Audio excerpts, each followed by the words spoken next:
My father-in-law, Carl, called me a beggar in front of the entire bank, laughing at my request for $50. His scornful laughter echoed until I smiled and withdrew $5 million from the account. The room went silent and he fell to his knees. But that was only the beginning. I, Fred Cooper, underestimated by everyone I loved, decided it was time to get justice, and no one was going to stop me from doing it. Before we continue, please subscribe to the channel and let us know where you are listening in the comments. The glass doors of First Interstate Bank hissed shut behind me, sealing in the hum of air conditioning and the faint scent of paper and coffee. My old leather wallet, worn soft at the edges, weighed heavy in my hand. I needed $50, just enough to cover Mrs. Larson's medical bill next door. She'd been kind to me since my wife passed, and I wasn't about to let her worry over a few bucks. My boots clicked on the marble floor, echoing faintly in the busy lobby. The clock on the wall ticked loudly, its hands creeping toward noon. Time always seemed to press harder when I was in a rush. I joined the line, adjusting my faded blazer. It hung loose on my shoulders, a relic from better days. People whispered around me, clients in suits, a young couple arguing over a loan. The tellers tapped at their keyboards, their faces blank.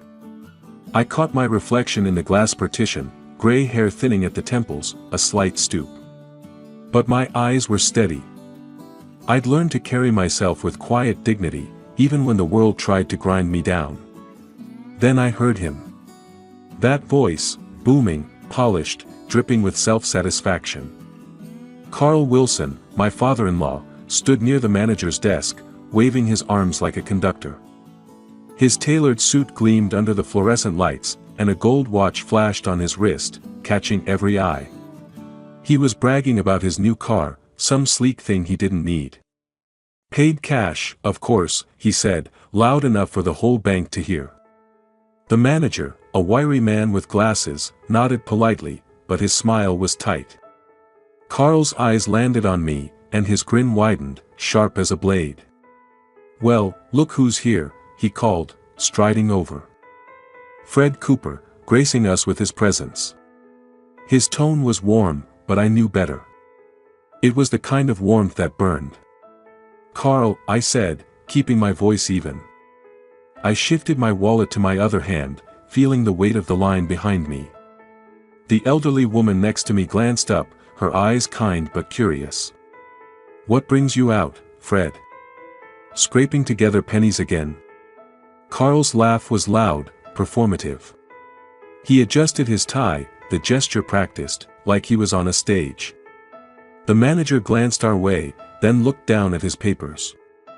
"I need $50, I said simply. No need to explain. Not to him. Carl's eyebrows shot up, mock surprise. $50 whole dollars. What's it for, Fred? Charity case? Or you finally treating yourself to a decent meal?" His laugh rolled through the lobby, drawing chuckles from a man in a suit behind me. The teller, a young woman with a tight bun, averted her gaze, her cheeks pink. I felt the heat rise in my chest, but I kept my face still. I remembered a Christmas dinner years back, Carl holding court at the table, boasting about his business while I sat quietly, my wife's hand on mine. I'd lent him $10,000 that year to save his company. He never thanked me. Never even mentioned it. "Something worthwhile," I said, my voice low. The clock ticked louder, or maybe it was just my pulse. Carl leaned closer, his cologne sharp and overpowering. "Come on, Fred. Don't tell me you're still playing the saint. You've been scraping by forever. When are you gonna live a little?" His words were a taunt, each one a jab. The elderly woman in line frowned, her lips pursing. I caught her eye, and she gave a small nod, like she understood. I could have told him the truth. Could have said I'd built a fortune in real estate, brick by brick, while he was busy flashing his fake wealth. But I didn't. Not yet. Instead, I let the silence stretch, my fingers tightening on my wallet. Inside it, tucked behind a faded photo of my wife, was a letter she'd written before she died. You're stronger than they know, it said. I carried it everywhere. Carl laughed again, turning to the manager. See this guy? My daughter's husband, and he's begging for pocket change. A real rags to riches story, huh? The manager forced a smile, but his eyes darted to me, uncertain. The teller glanced up, her fingers pausing on the keyboard. She looked like she recognized me, though I couldn't place her. My jaw clenched, but I didn't flinch. I'd spent years swallowing his insults, for my wife's sake, for my son's. But something shifted inside me, like a door creaking open. I'd had enough. I stepped forward, my boots steady on the marble. The line moved, and I was next. Carl's laughter followed me, but it sounded hollow now. I reached into my pocket, past the letter, and pulled out a folded document, a single sheet that held more power than Carl could ever dream of. I smiled, feeling the gnarled knot of anger in my chest loosen into something else. Something sharp and certain. I approached the teller's window, the clocks ticking fading into the background. This was just the beginning. I stood at the teller's window, the folded document cool against my palm. The young woman behind the counter, her name tag read Emily, fumbled with her keyboard, her eyes flicking nervously between me and the crowd. The air in First Interstate Bank felt thicker now, charged with the weight of Carl's mocking laughter. He was still at it, his voice carrying over the hum of the lobby like a bad radio signal. $50, he crowed, turning to a man in a pinstripe suit. Can you believe this guy? My son-in-law, the pauper. The man chuckled, but it was half-hearted, like he wasn't sure he should. The elderly woman behind me shifted her weight, her purse clutched tight. Her frown deepened, and I felt a flicker of gratitude for her silent support. The glass doors at the entrance caught my reflection again, showing a man who looked tired but unbowed. I straightened my shoulders, the ache in them a reminder of years spent carrying everyone else's burdens. Sir. Emily's voice was soft, hesitant. She leaned forward, her glasses slipping down her nose. You said, $50. I nodded, sliding my wallet across the counter. That's right. My voice was calm, but inside, my blood simmered. Carl's taunts were nothing new, but today they cut deeper, each word a reminder of how he dismissed me for decades. I thought of a summer barbecue, years ago, when he bragged about building his empire while I grilled burgers for the family. I'd paid for the repairs on his house that year, too. He'd called it a favor and never mentioned it again. Carl sauntered closer, his gold watch glinting as he crossed his arms. What's the money for, Fred? Don't tell me you're still bailing out your neighbors. What's her name, Mrs. Larson? You're not her bank, you know. His tone was syrupy, but his eyes were hard, daring me to snap. It's for a good cause, I said, meeting his gaze. My fingers brushed the document in my pocket, its edges worn from years of careful handling. It was more than paper, it was proof. Proof of everything I'd built while Carl was busy preening. A good cause? Carl snorted, loud enough to turn heads. The man in the pinstripe suit looked away, pretending to check his phone. Emily's cheeks flushed, and she busied herself with my account, her fingers trembling. You hear that, folks? Fred Cooper, the saint of Billings, scraping together pennies for charity. He spread his arms, like he was addressing a theater. A few people laughed, a nervous, scattered sound. The elderly woman behind me muttered something under her breath, too soft to catch. I felt the eyes on me, the weight of their judgment. For a moment, I was back in my son's graduation party, standing in the corner while Carl toasted to real success and pointedly ignored me. My wife had squeezed my hand then, her smile soft and steady. She'd always believed in me. Now, with her gone, I had to believe in myself. Carl, I said, my voice low but firm, you talk a lot for a man who's standing on borrowed ground. It was a small jab, but it hit. His smile faltered, just for a second. And I saw the crack in his polished facade. The tattered edge of his confidence, like the faint scratch I'd noticed on his watch earlier. He recovered quickly, stepping closer. Borrowed ground? That's rich, coming from you. What are you, Fred? A nobody who married my daughter and thinks he's something special. His voice rose, and the lobby went quiet, the only sound the tick of the clock and the rustle of papers. Emily froze, her hands hovering over the keyboard. The man in the suit coughed, and the elderly woman's purse creaked as she gripped it tighter. I didn't answer. Not yet. My heart pounded, but my face stayed still, a mask I'd perfected over years of his barbs. Inside, though, something was shifting. I'd spent my life putting others first, my wife, my son, even Carl. I'd let him walk over me because I thought it kept the peace.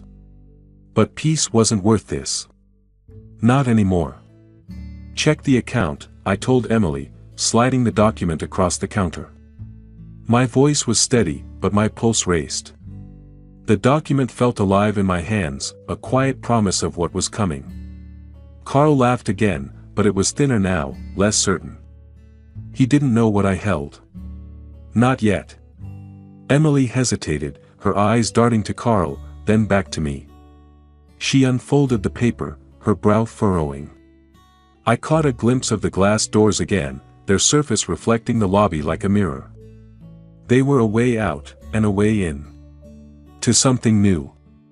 You're wasting her time, Fred, Carl said, but his voice had an edge, like he sensed the ground shifting.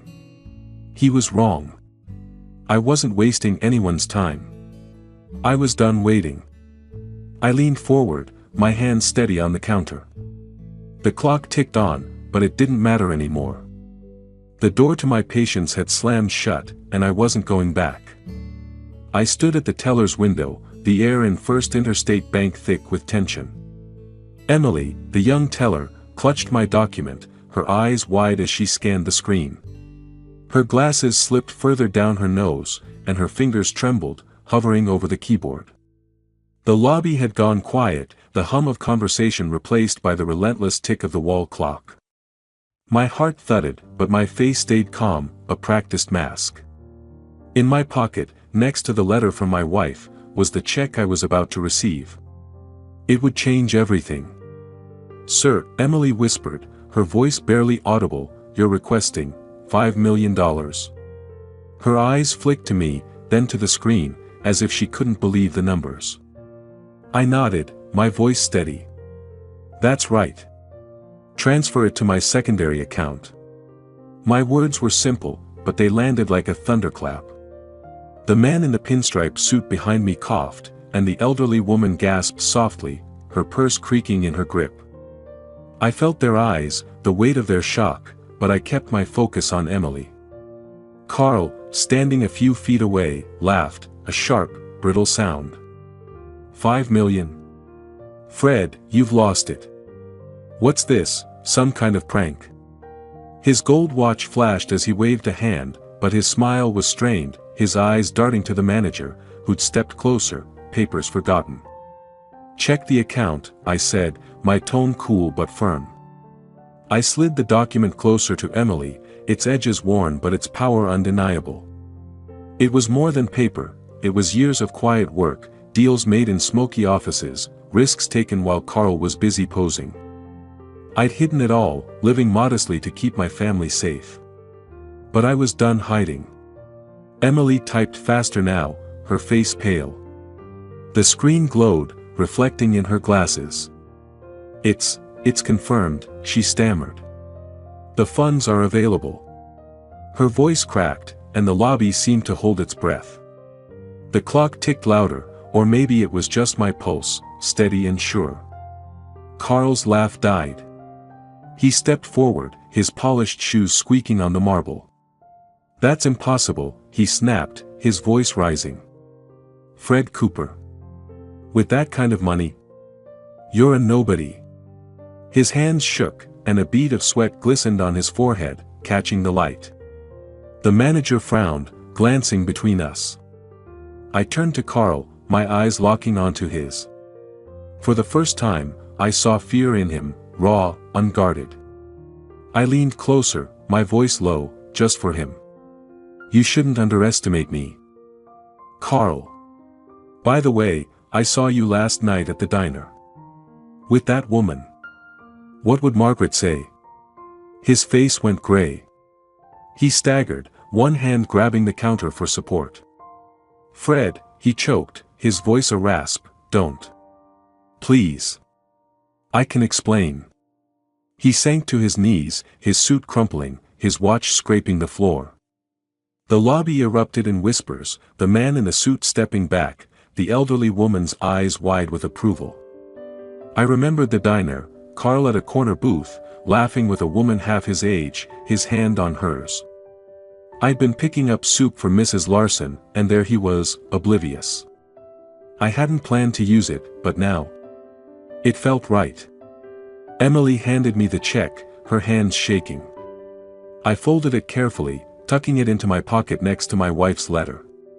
Her words echoed in my mind, "You're stronger than they know." She'd been right.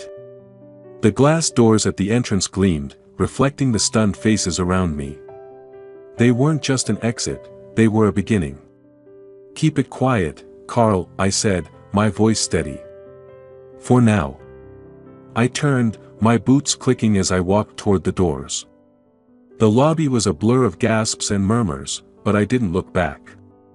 Carl's pleas faded, drowned by the tick of the clock and the rush of my own thoughts. This was my first move, but it wasn't my last. I thought of my son, George, and the fight waiting for me at home. He'd chosen Carl's side, blind to the truth. That hurt more than Carl's insults, but I'd deal with it. I'd deal with all of them. The doors slid open, cool spring air hitting my face. I stepped outside, the check heavy in my pocket. My old pickup waited in the lot, its paint chipped but reliable. I climbed in, my hands steady on the wheel. The clock in my mind ticked differently now, not counting down, but counting up. To justice. To truth. I started the engine, feeling the rumble beneath me. They had no idea what I was capable of. The engine of my old pickup sputtered as I pulled into the driveway, the gravel crunching under the tires. The spring sun hung low over Billings, casting long shadows across my modest house. I cut the ignition, the silence heavy, and patted my pocket where the check for $5 million rested, its weight both a triumph and a burden. My worn jacket clung to my shoulders, smelling faintly of dust and bank air. I wanted nothing more than to sit in my armchair, sip coffee, and let the day's victory settle. But as I climbed the porch steps, the front door stood ajar, a sliver of light spilling out. My stomach tightened. Someone was inside. I pushed the door open, the hinges creaking. The familiar scent of wood polish and brewed coffee greeted me, but the air felt charged, like before a storm. Family photos lined the hall, my wife's smile frozen in time, George as a boy grinning with a baseball glove. The living room was dim, the curtains half drawn. A wall clock ticked steadily, its rhythm a quiet reminder that time never stopped, not even for me. George stood by the couch, his back to me, phone in hand. His tailored suit looked out of place against the faded plaid cushions. His shoulders were rigid, his jaw set. "George," I said, my voice steady but soft. I set my keys on the side table, the clink loud in the quiet. "Didn't expect you here." He spun around, his eyes blazing. "What the hell did you do, Dad?" His voice was sharp, cutting through the room like a blade. He stepped forward, clutching his phone so tight his knuckles whitened. "Carl called me. Said you humiliated him in front of everyone at the bank. Made him beg on his knees." I froze, my hand still on the table. The check in my pocket felt heavier, a silent witness to the truth. "I didn't make him do anything," I said, keeping my tone even. "He brought it on himself." "Bullshit." George snapped, his face flushing. He paced, his polished shoes scuffing the rug. "You think you're some big shot now? Dragging Carl's name through the mud? You embarrassed our whole family. His words stung, each one a jab at the years I'd spent shielding him, sacrificing for him. I took a breath, steadying myself. The clock ticked on, relentless. George, you don't know the half of it. Carl's been spitting on me for years. You think he's the man you should look up to? I stepped closer, my boots heavy on the hardwood. I was protecting my dignity. Something you might understand if you'd listen. Listen. He laughed, a bitter sound that echoed Carl's cruelty. To you. The guy who's been stuck in this house, living like a nobody. Carl's done more for me than you ever have. His voice cracked, betraying the hurt beneath his anger. I saw it then, the boy who'd once run to me with scraped knees, now a man who saw me as a failure. My chest ached, but I kept my face still. I remembered his college graduation, how I'd sold a property to cover his tuition, standing in the crowd while he hugged Carl, who'd taken credit for his success. I gave you everything, George, I said quietly. You just never saw it. Everything. He stopped pacing, his eyes narrowing. You gave me a father I was ashamed of. A guy who let Mom down, who let us all down.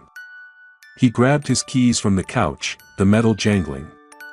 You're not the man I wanted, Dad. You never were. The words hit like a fist, knocking the air from me. I stood rooted, the clock's ticking deafening now. George stormed past me, his shoulder brushing mine. The front door slammed, the sound reverberating through the house.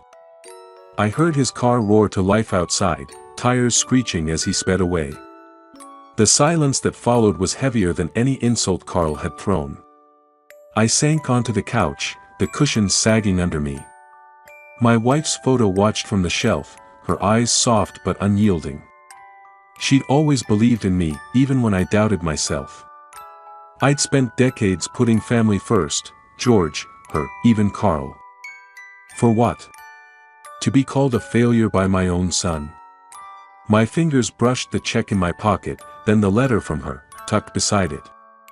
You're stronger than they know, she'd written. I closed my eyes, letting her words anchor me. George was wrong. Carl was wrong. I wasn't a nobody. Not anymore. I stood, my knees creaking, and crossed to the kitchen. The table was cluttered with bills, but I pushed them aside, pulling out a folder of old financial reports. Documents that held the truth of my life, years of quiet wealth, hidden to protect those I loved. The clock ticked on, but it felt different now, like it was counting down to something new. I spread the papers out, my hands steady. George's words echoed, but they didn't break me. They sharpened me.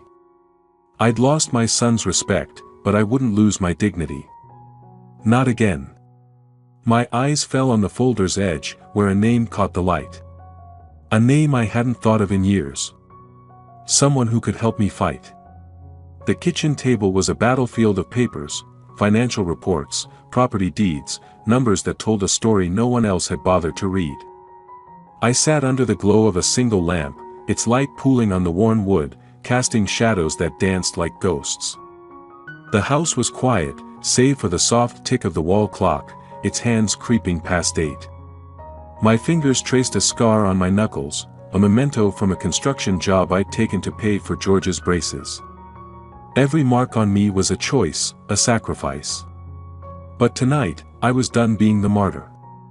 The papers spread before me were proof of what I'd built, decades of real estate deals, late-night studying markets, risks that paid off while I lived like I had nothing.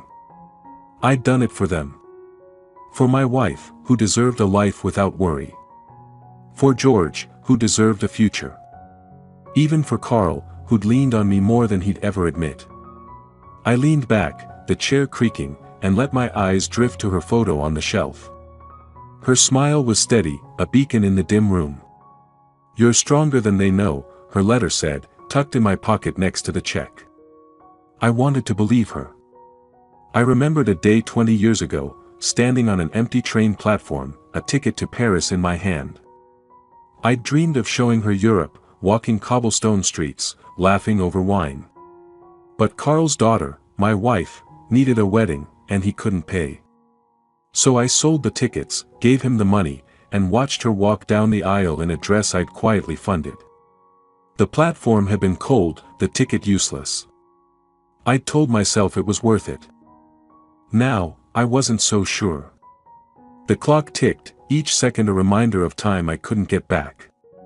George's words from earlier burned in my chest, "You're not the man I wanted." I'd given him everything, college, a car, a start in life. And he'd thrown it back in my face, choosing Carl's flash over my quiet strength. My fingers tightened on a report, the paper crinkling. I'd spent my life bending so others could stand tall. Enough. Who am I kidding? I muttered, my voice rough in the silence. I let them walk all over me. I stood, pacing the kitchen, my boots scuffing the linoleum. The air smelled of coffee and dust, the house a museum of my choices. "No more," I said, louder, as if saying it could make it real. "I'm done being their doormat." A knock at the door startled me.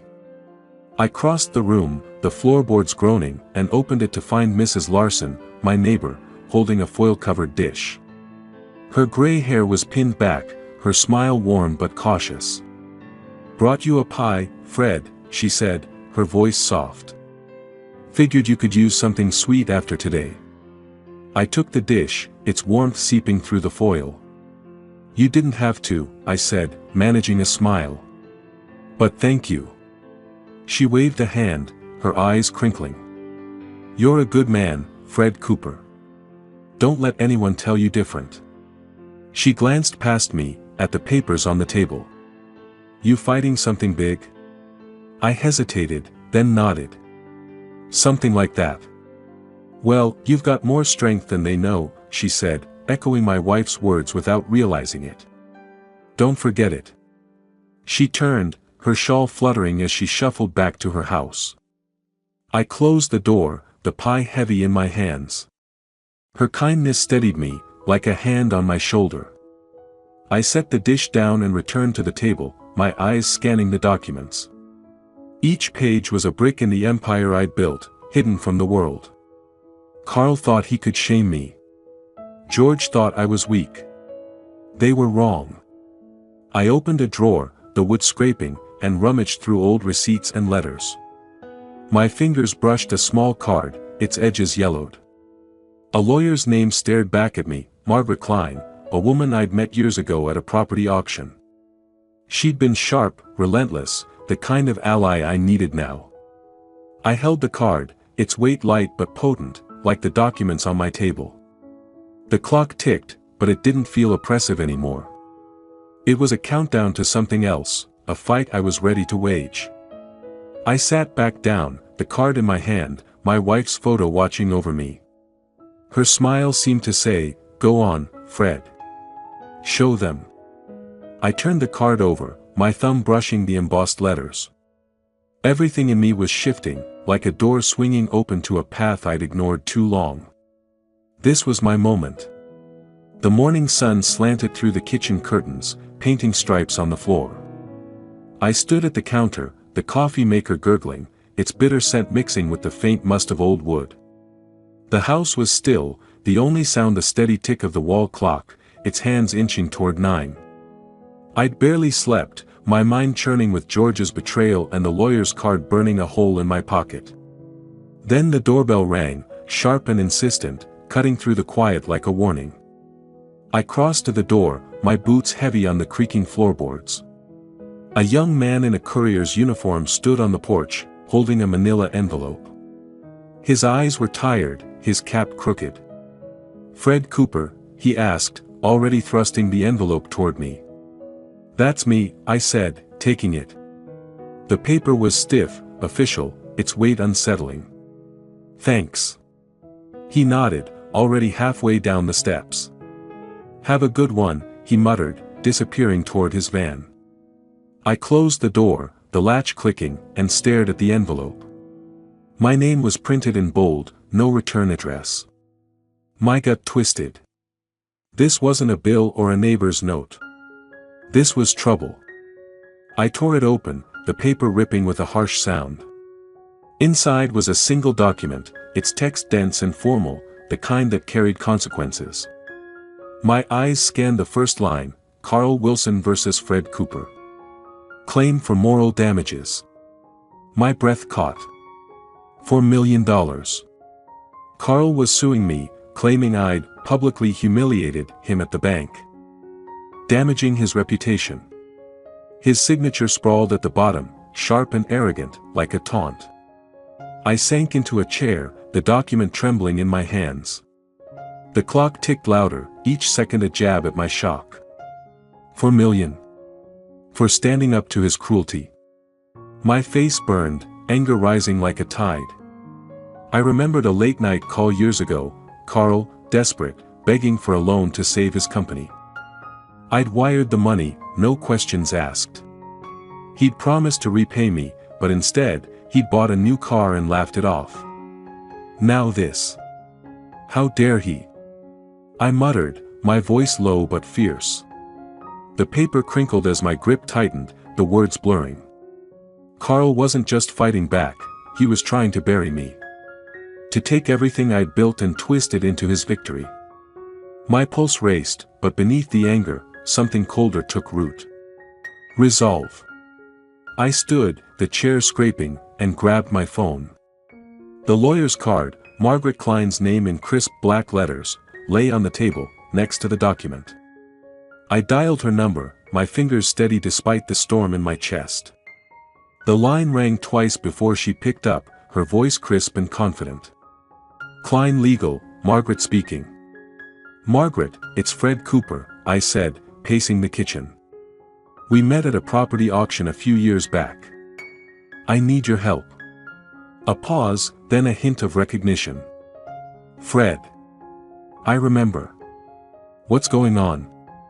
I summarized the lawsuit, my words clipped. Carl Wilson's suing me for $4 million. Says I humiliated him. It's nonsense, but he's got connections.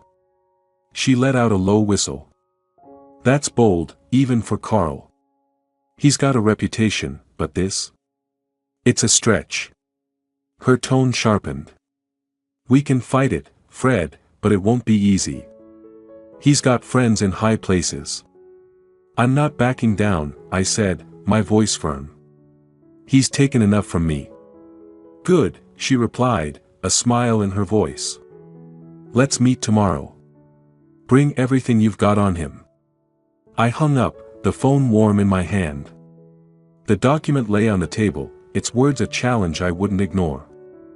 I thought of Carl's face in the bank, crumpling as I mentioned his betrayal. He was scared then. He should be now. The clock ticked, urgent now, like a drumbeat. I grabbed my jacket, the check and card still in my pocket, and headed for the door. The morning air was cool, the street quiet except for a distant car engine, George's, maybe, or my imagination. I shook it off. No time for pain. Not now. I stepped onto the porch, the document tucked under my arm. The sun was higher, the world bright and unyielding. Each step felt heavier, surer, carrying me toward a fight I was ready to win. The streets of Billings buzzed with morning traffic as I parked my pickup outside a squat brick building downtown. The folder in my hand, Carl's lawsuit papers and my own financial records, felt like a weapon, heavy with purpose. My boots crunched on the sidewalk, the spring air sharp against my face. I adjusted my jacket, its frayed cuffs a stark contrast to the polished glass door ahead. Margaret Klein's name gleamed in gold lettering, promising a fight I was ready to wage. The clock in my mind ticked, counting down to the court date. Time was tight, but I was sharper. I pushed through the door, a bell jangling above. The office smelled of ink and old leather, its walls lined with sagging bookshelves. A desk lamp cast a warm glow, battling the gray light from a single window. A wall clock ticked, its second hand jerky, like it was struggling to keep up. The receptionist, a young woman with a tight ponytail, glanced up from her computer. "Mr. Cooper?" she asked, her voice clipped. I nodded, and she waved me toward a hallway. "Ms. Klein's waiting." Margaret's office was cramped but orderly, papers stacked neatly on her desk. She stood as I entered, her gray suit crisp, her hair pulled back in a no-nonsense bun.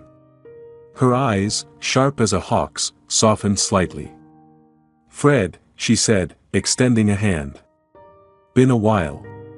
Her grip was firm, a reminder of the property auction where we'd first met, her outbidding a cocky developer, me quietly securing a lot no one else wanted. "Too long," I said, settling into a creaky chair. I slid the folder across her desk, the lawsuit papers on top. "Carl's playing dirty. $4 million for his ego? It's a joke." Margaret skimmed the document, her lips pursing. The clocks ticking filled the silence, each second a nudge toward the fight ahead. "He's got nerve," she muttered, flipping a page. "Claims you slandered him in public, ruined his reputation. He's got friends in this town, Fred. Judges, councilmen. This won't be a walk in the park." I leaned forward, my hand steady. "I don't expect it to be. But Carl's not as untouchable as he thinks." My voice was calm, but my pulse thrummed. I thought of the bank, his face crumpling when I mentioned his betrayal. I had something on him, something more than words. But I wasn't ready to show my hand. Margaret raised an eyebrow, her pen tapping the desk. "You've got a plan, don't you? Something you're not telling me." Her tone was half curious, half challenging. I smiled, just enough to keep her guessing. "Let's say I've got a few cards up my sleeve. Things Carl doesn't know I know." My fingers brushed the folder, the documents inside a quiet promise. I remembered a lawsuit 20 years ago, a shady partner who tried to cheat me on a deal. I'd won then, digging up evidence he thought was buried. This time would be no different. "Care to share?" Margaret pressed, her eyes narrowing.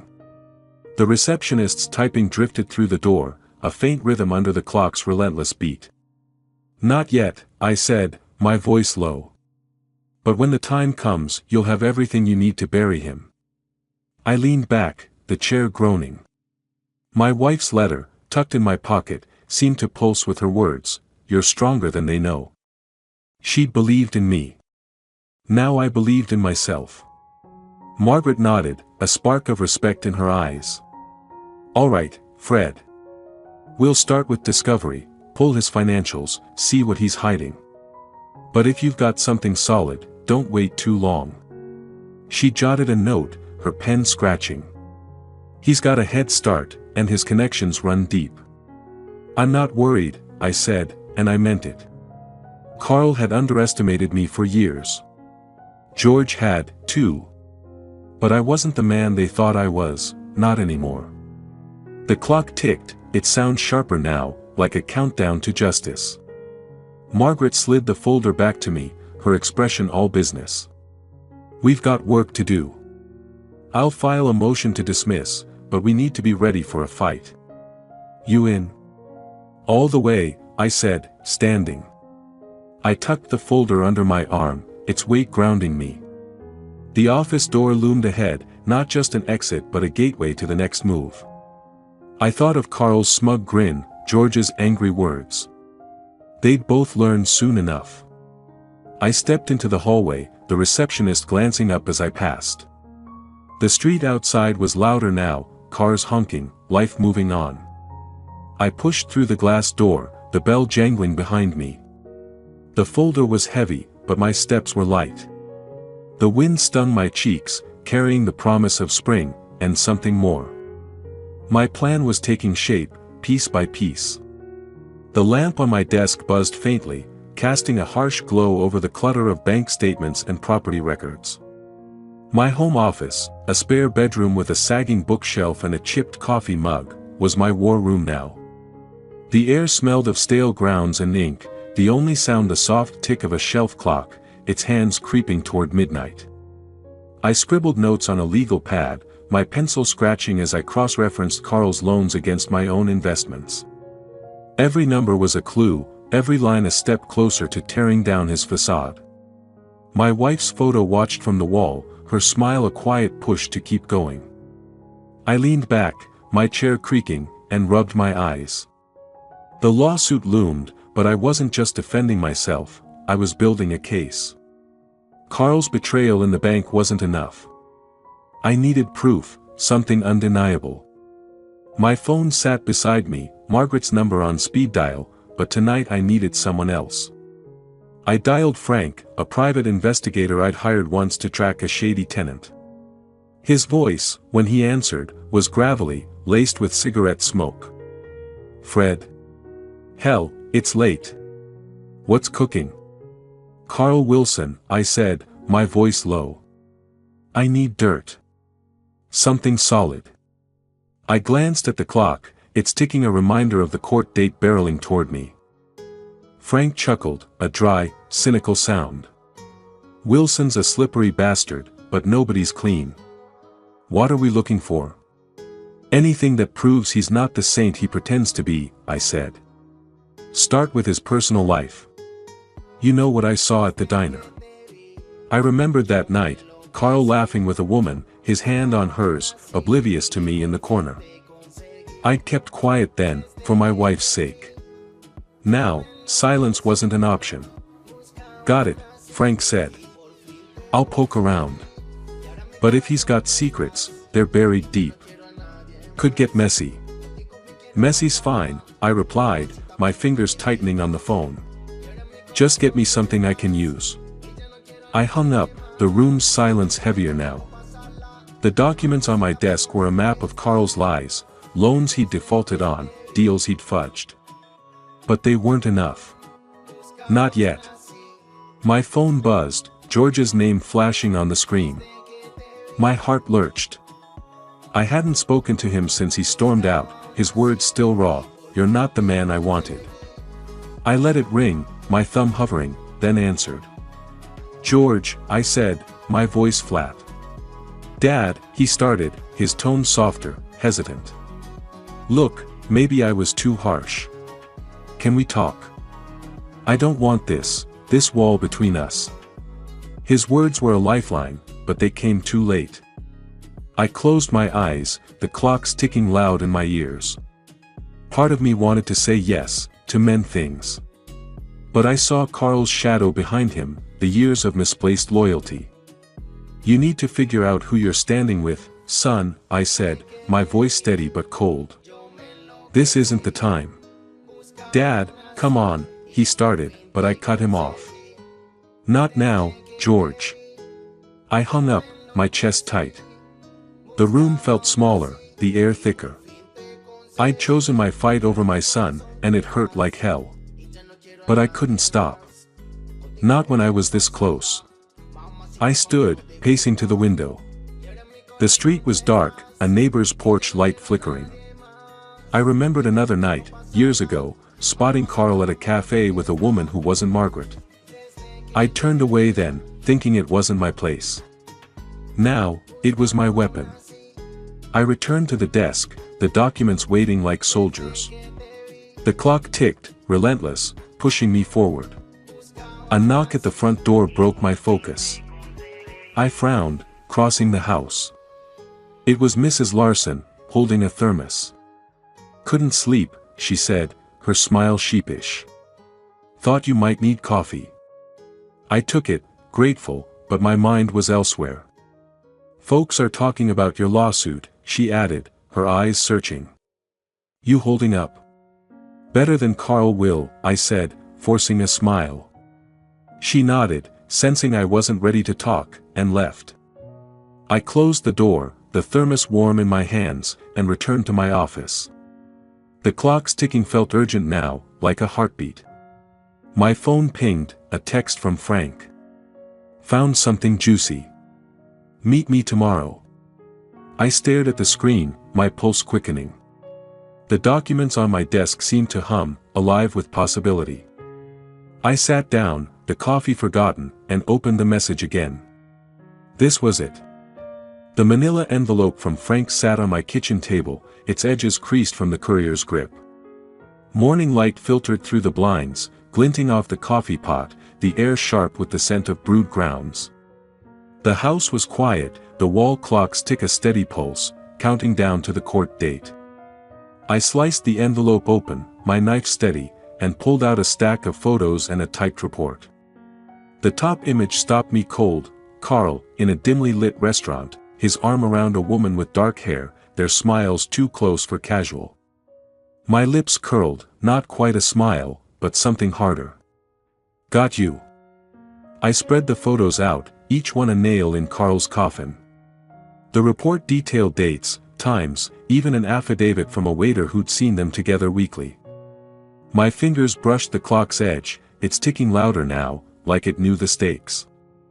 I'd seen Carl with her before, a year ago, at a bistro downtown. I'd been picking up takeout, my wife's memory heavy, and there he was, laughing like he had no wife at home. I'd kept quiet then, for Margaret's sake. Now, I'd use it to break him. I dialed Margaret Klein, my voice calm but edged. Got something for you, I said when she answered. Photos, witness statements. Carl's been stepping out on Margaret. This'll sink him. She let out a low whistle, papers rustling on her end. That's dynamite, Fred. If we play this right, his whole moral damages claim falls apart. Meet me at the office in an hour. We'll plan the attack. Her excitement was infectious, but I stayed cool. This wasn't victory, not yet. I hung up, tucking the photos into a folder. The clock ticked, its rhythm a reminder of the days slipping away.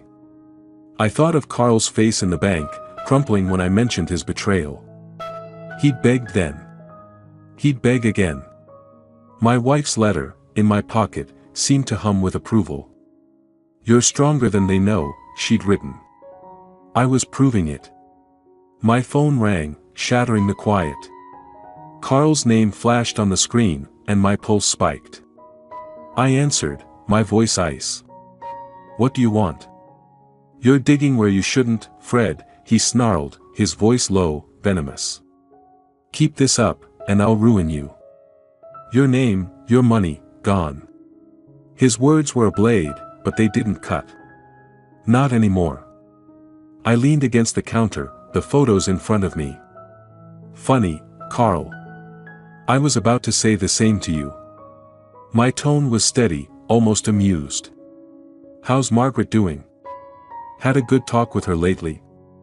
He went silent, his breathing heavy. You wouldn't dare, he hissed. You're bluffing. Try me, I said, and hung up. My heart pounded, but my hands were steady. The clock's ticking filled the room, a drumbeat to my resolve. Carl thought he could scare me off, like he'd done for years. He was wrong. I grabbed my jacket, the folder under my arm, and headed out. The drive to Margaret's office was quick, the streets of Billings waking up with delivery trucks and early commuters. Her building loomed ahead, its brick facade solid, unyielding. I parked, my boots hitting the pavement with purpose. The glass door reflected my face, older, lined, but sharp with intent. I pushed through, the bell jangling. Margaret was waiting, her desk cluttered with legal pads. She took the folder, her eyes scanning the photos. This is gold, she said, her voice alive with strategy. We'll file a counterclaim, defamation, emotional distress. He's got no leg to stand on. She looked up, her smile fierce. You ready to take him down? Been ready for years, I said, settling into a chair. The office smelled of coffee and determination, the clock on her wall ticking in sync with my own. I remembered a family dinner, Carl boasting while I sat silent, my wife's hand on mine. I'd protected his secrets then, for her. Now, I'd use them for me. We spread the documents out, plotting our moves. The photos were our ace, but we needed more, financial discrepancies, anything to expose Carl's lies. Margaret scribbled notes, her pen flying. The door to her office stood ajar, a sliver of hallway visible, like a path to the courtroom. I leaned forward, my mind racing with possibilities. Everything was falling into place. The courtroom in Billings smelled of polished wood and stale coffee, its high ceiling amplifying the murmur of spectators. I sat at the defendant's table, my tie a touch too tight, my hands gripping the edge of the oak surface. The folder of evidence, photos, bank records, and the damning security footage, lay in front of me, a quiet arsenal. The clock above the judge's bench ticked, its sound sharp in the tense air, counting down to the moment I'd been building toward. My lawyer, Margaret Klein, adjusted her glasses, her calm confidence a steady anchor. Across the aisle, Carl Wilson fidgeted, his tailored suit creased, his fingers drumming nervously on the table. He avoided my gaze, but I caught George's eyes in the back row, his face a storm of doubt and regret. The judge, a stern woman with gray hair pulled tight, banged her gavel. "Order," she said, her voice cutting through the whispers. "Mr. Wilson, your counsel may proceed."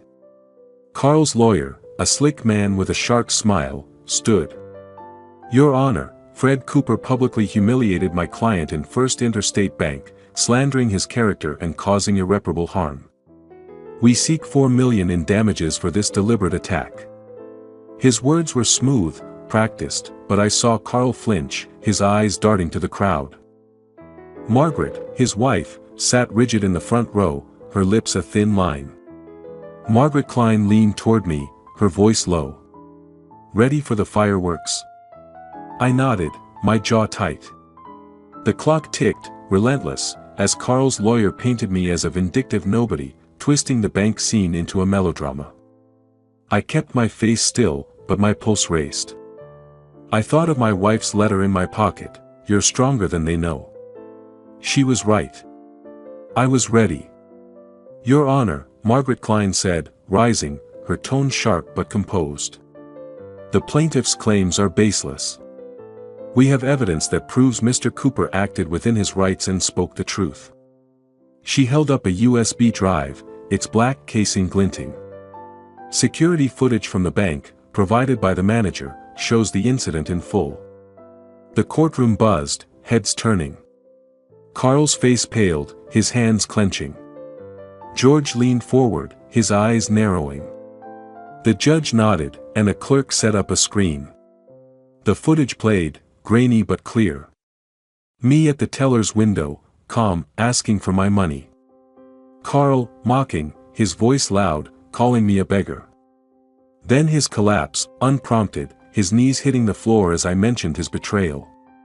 The crowd gasped, an elderly woman in the back nodding approvingly, her eyes on me. "That's not how it happened," Carl blurted, his voice cracking. His lawyer hissed at him to be quiet, but the damage was done. The judge's eyes narrowed, her gavel hovering. Margaret Klein pressed on, her voice steady. "The footage shows Mr. Cooper made no threats. Mr. Wilson's reaction was his own, driven by guilt." I glanced at George. His face was a mix of shock and something else, doubt, maybe, or shame. He'd believed Carl's lies for too long, but now the truth was cracking through. I remembered a deal I'd struck years ago, trading a favor with the bank manager to keep my accounts private. That favor had gotten me the footage, a key I'd held close until now. "Your Honor, we move to dismiss," Margaret said, her voice rising. "The plaintiff's claims are not only unfounded but an attempt to deflect from his own misconduct." She slid a photo across the table, Carl with the other woman, their hands touching. Margaret, his wife, stiffened, her knuckles whitening on her purse. The judge called for order, her gavel sharp. Carl's lawyer stammered, trying to pivot, but the room was against him. Spectators whispered, their voices a low hum. I sat back, my heart steady despite the chaos. This was my moment, not just to win, but to show them who I was. The judge raised a hand, silencing the room. "We'll take a recess to review the evidence," she said, her tone final. "Court resumes in 1 hour." The gavel fell, and the crowd erupted in murmurs. Margaret Klein gave me a nod, her eyes gleaming with victory. I stood, my chair scraping, and met George's gaze. His expression was unreadable, but something had shifted. I moved toward the exit, the folder under my arm, the clock's ticking fading behind me. The heavy doors of the courtroom loomed, a threshold to whatever came next. I pushed through, my step steady, George's eyes still burning in my mind. The courtroom doors swung shut behind me, muffling the buzz of the crowd. I stood in the hallway, the air cooler, smelling faintly of wax and dust.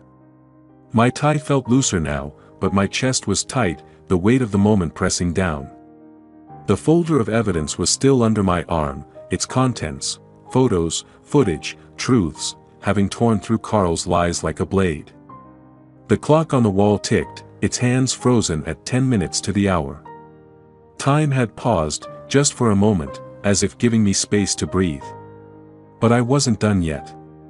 Back in the courtroom, the judge's voice echoed in my memory, sharp and final, recess until 1. I'd seen Carl's face as we broke, ashen, his hands trembling, his confidence shattered. Margaret, his wife, had stared straight ahead, her fingers twisting her wedding ring. George, my son, had looked at me, his eyes heavy with something I hadn't seen in years, regret. I wanted to believe it meant something, but I'd learned not to trust hope too quickly. I found a bench and sat, the wood creaking under me. The hallway was quiet, save for the distant clack of a clerk's heels. I opened the folder, glancing at the photo of Carl with the other woman. It wasn't just evidence, it was a promise I'd made to my wife, years ago, to protect our family's honor. I'd failed her then, staying silent about Carl's betrayals to keep the peace. Now, I was making it right. The doors opened, and George stepped out, his suit rumpled, his face drawn. He hesitated, then sat beside me, the bench groaning.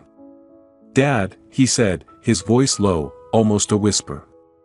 I was wrong. About you. About Carl." His words were halting, like they hurt to say. "I saw the footage. He lied to me. All this time." I looked at him, my son, the boy I'd raised, now a man grappling with truth. My throat tightened, but I kept my voice steady. "You chose what you saw, George. I don't blame you. But I had to fight." I thought of a summer day, him at 6, running to me with a caught fish, his grin wide. I'd promised my wife I'd always be there for him. Even now. "I'm sorry," he said, his eyes dropping to the floor. "I thought you were weak. I was blind." He rubbed his neck, the gesture so like mine it stung. "Can we fix this?" I reached out, my hand on his shoulder. "You're my son. We start over, right here." My voice cracked, just a little. He nodded, his eyes wet, and we sat in silence, the clock ticking above us. For the first time in years, I felt him beside me, not against me. The doors opened again, and Margaret Klein waved me back in. "It's time," she said, her smile sharp. I stood, George following, and we re-entered the courtroom. The air was electric, the crowd hushed. Carl sat slumped, his lawyer whispering urgently.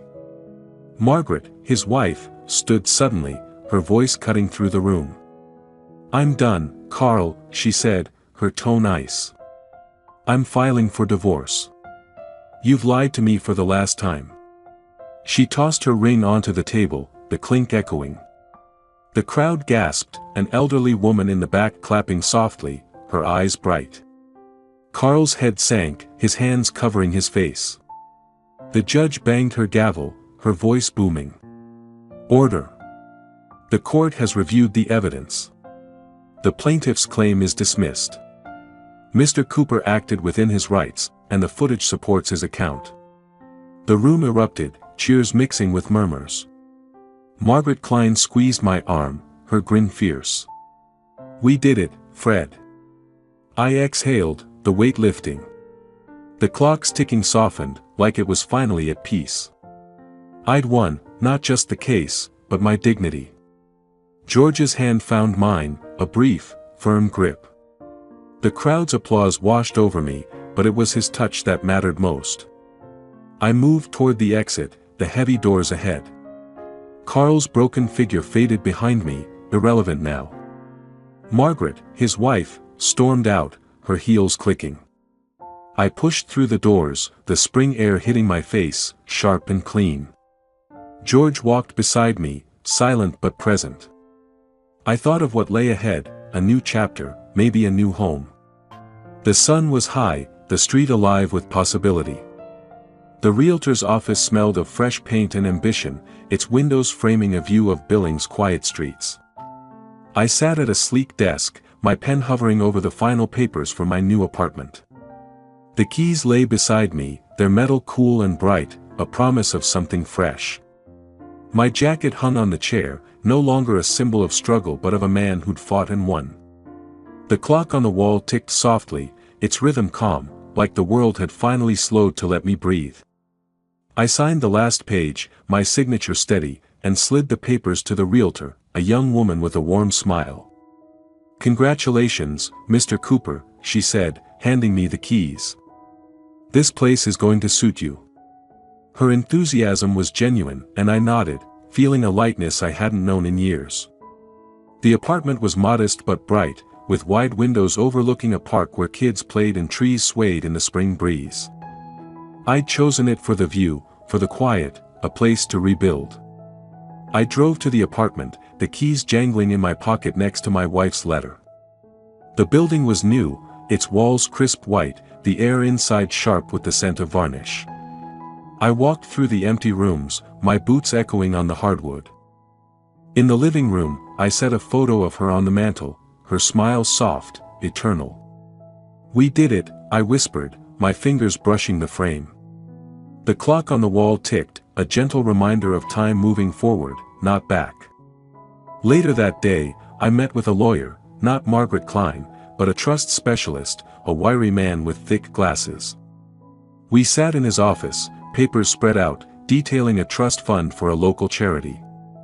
It was her dream, mine too, to give back to Billings, to help people like Mrs. Larson who'd been kind when I needed it most. I signed the documents, my hand steady, the weight of my wealth no longer a secret but a tool. The lawyer shook my hand, his grip firm. "This'll do a lot of good, Fred," he said. I nodded, thinking of her, of the promises we'd made under starlit skies. That evening, George came over, his knock hesitant but welcome. I opened the door, the new apartment's light spilling onto the hall. He held a fishing rod, its handle worn, the one we'd used on summer trips when he was a boy. "Thought we could hit the river soon," he said, his voice shy, almost hopeful. His suit was gone, replaced by jeans and a flannel shirt, like he was trying to be the kid I remembered. I grinned, taking the rod. "You're buying the bait," I teased, and he laughed, a sound I hadn't heard in too long. We sat on the new couch, still stiff from the store, and talked, really talked, for the first time in years. "I'm proud of you, Dad," he said, his eyes meeting mine. "I was wrong. About everything." "You're here now," I said, my voice thick. "That's what counts." We swapped stories, his about work, mine about the trial. He laughed when I mimicked Carl's courtroom stammer, and I felt a warmth I thought I'd lost.